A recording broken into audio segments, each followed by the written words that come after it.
Picture this. You are the quiet one at the company, not the founder, not the heir apparent. You are the assistant, the one who carries the bags, sets up the room, stands just behind the great man, and says almost nothing. And then one ordinary morning, without warning, the founder dies. The genius who built the entire empire out of nothing, the one nobody could imagine the place surviving without, is simply gone. And the will is read, and the whole thing, the billions, the thousands of staff, the impossible expansion he never got to finish, does not go to a rival or a board of veterans. It comes to you, the assistant.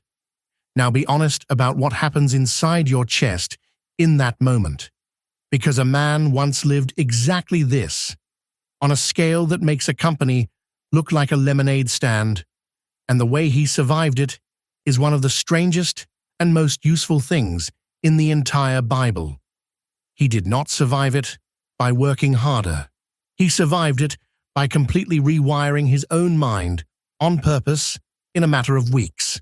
And once you see how he did it, you will not be able to unsee it in your own life. To feel the size of this, you have to feel who just died. His name was Moses, and calling him a leader is like calling the ocean a bit of water. This was the man who had walked into the most powerful court on earth and stared down a god-king until an empire let its slaves walk free. The man the sea itself opened for. The man who went up a burning mountain and came back down with the moral code half the world still runs on. For 40 years, he had held a nation of well over 1 million, restless, frightened, complaining people together with his bare hands, out in a wilderness that should have swallowed them whole. He was the founder. He was the whole institution. And then, within sight of the finish line, he had bled 40 years to reach. On the very border of the Promised Land, Moses climbs a mountain, looks out over everything he will never be allowed to enter, and dies. And the single most terrifying question a nation can ask goes up into the silence. Now what? Now who? His name was Joshua. And here is the first thing nobody tells you about Joshua. He was not the obvious choice. He was not some second Moses waiting in the wings, another giant of a man. For decades, Joshua had been the aide, the assistant. When Moses went up the mountain, it was young Joshua who went partway up with him and waited. When Moses pitched the sacred tent and went in to speak with God, and everyone else drifted back to their own tents, the record quietly notes that the young man Joshua would not leave.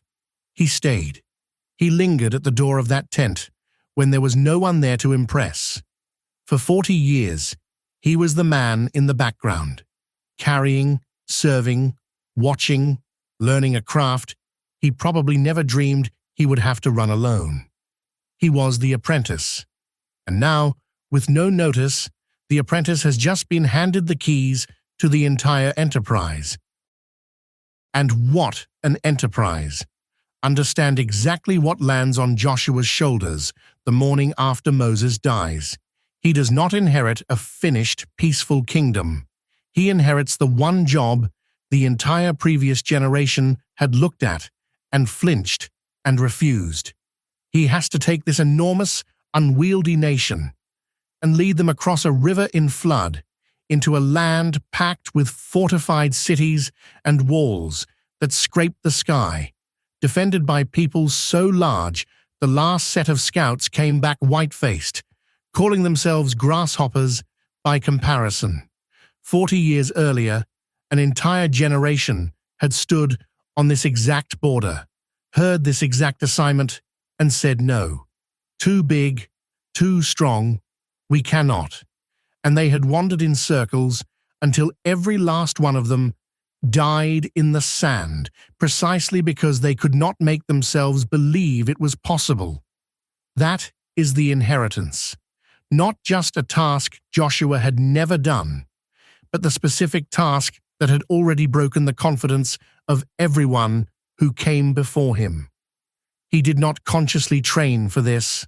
Nobody could. So now watch what God actually does with him, because if you or I were writing this scene, we know what the pep talk sounds like. Here are your generals. Here is the war plan. Here is the sign in the sky to prove I am with you. That is not what happens. When God finally speaks to Joshua to commission him for the impossible, the first thing he does, over and over, is go straight for the inside of the man. Be strong and courageous, he says, and then he says it again and again. He is not handing Joshua a strategy. He is working on his state of mind, because he knows that is the real battlefield. But then God gives him something far more specific than a feeling. He gives him a method, a practice, something to actually do every single day to become the man this assignment requires. And it has nothing to do with swords or maps or muscle. He tells Joshua this: do not let the book of instruction leave your mouth. Keep it there. And here is where the whole thing cracks open, because of one small word that we have completely misunderstood. The command was to meditate on it day and night, and the moment you hear meditate, your mind probably goes to something calm and silent, sitting still, emptying your head, a quiet, gentle, optional sort of thing. But that is not the word that was used, and it is not even close. The old word here is hagah, and hagah does not mean to sit in silence. It means to mutter, to murmur, to growl the words low and constant under your breath. It is the sound of a person talking to themselves, endlessly, obsessively, out loud. Picture Joshua not sitting serenely, but pacing at night, the words moving on his lips over and over when no one is around to hear, day and night. This is not light reading. This is a man deliberately drowning out one voice in his head and installing another. Because think about what was already programmed into Joshua. 40 years of a slave's reflexes, 40 years of watching an entire generation talk themselves out of their own destiny with the words, "We cannot. They are too strong. We are grasshoppers." That fear was the default setting of his whole world. And now, in a matter of weeks, he had to overwrite it. And the tool God hands him for that is not a battle, it is repetition. Say the promise until it becomes the reflex.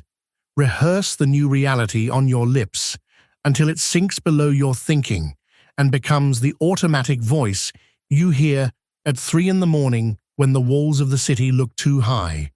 Joshua had to become a different man on the inside before he ever crossed that river. And he did it, quite literally, by muttering himself into it. And this is the thing that should stop you. God had every tool available. He could have started with a bigger army, a weapon, a miracle at the border to soften up the enemy. Instead, the very first thing he goes to work on is the operating system running inside one man's skull. And you have to ask why. Why fix the mind before the map? The answer is the whole point of the story. Because the giants on the other side of that river were never actually the problem. The problem was the picture of himself that Joshua was carrying on this side of it. You cannot lead a nation into a future your own mind still secretly believes is impossible. Your inner programming will sabotage the assignment long before any enemy gets the chance. So God does not start with the walls of the cities. He starts with the walls in the man. Rewire what he repeats to himself. Change the voice underneath his thoughts, and the fortified land that terrified a whole generation becomes simply the next thing he walks into. And that is exactly the part we read straight past. We have taken meditate on it day and night and turned it into a soft, decorative little phrase, a gentle suggestion, something you might do with a warm drink if you have a spare 5 minutes. But that is not what it was. For a terrified apprentice about to carry an impossible weight he never asked for, this was a survival protocol, a deliberate daily, out-loud rewiring of the mind, prescribed by God as step one before a single wall ever fell. We turn to command for reprogramming a human being under maximum pressure into a fridge magnet. It is one of the most practical instructions in the whole book, hiding in plain sight, dressed up as something quaint. So let me bring it back to that morning we started with. The keys landing in your hands for something you did not build and do not feel ready for. Maybe for you, it is not a nation. It is a role you got promoted into before you felt qualified. A business you suddenly have to run. A family that now leans on you. A calling that arrived years before you thought you would be ready to carry it. And every instinct you have says the answer is to grit your teeth and try harder in the moment it matters. Joshua's story says something quieter and far more powerful. You do not rise to the size of your assignment on the day. You rise to the level of the mind you built in private, beforehand, by what you kept repeating to yourself when no one was watching. The words you mutter in the dark become the person who shows up in the daylight. Joshua did not conquer a land because he was born fearless. He rewired a frightened aide into a conqueror, one muttered sentence at a time, before he ever lifted a sword. And the same door is open to you. Joshua, the assistant who inherited the impossible and reprogrammed his own mind to carry it. Go and read it for yourself tonight. It is the first chapter of the book with his name on it, and pay close attention to verses 7 and 8, because there is a method hidden in there that people have been walking past for 3,000 years. And then remember this, the book is full of them.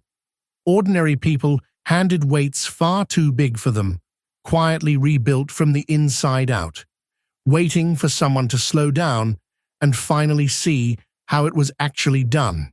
Stay with me, and next time we will pull another one out of the dark.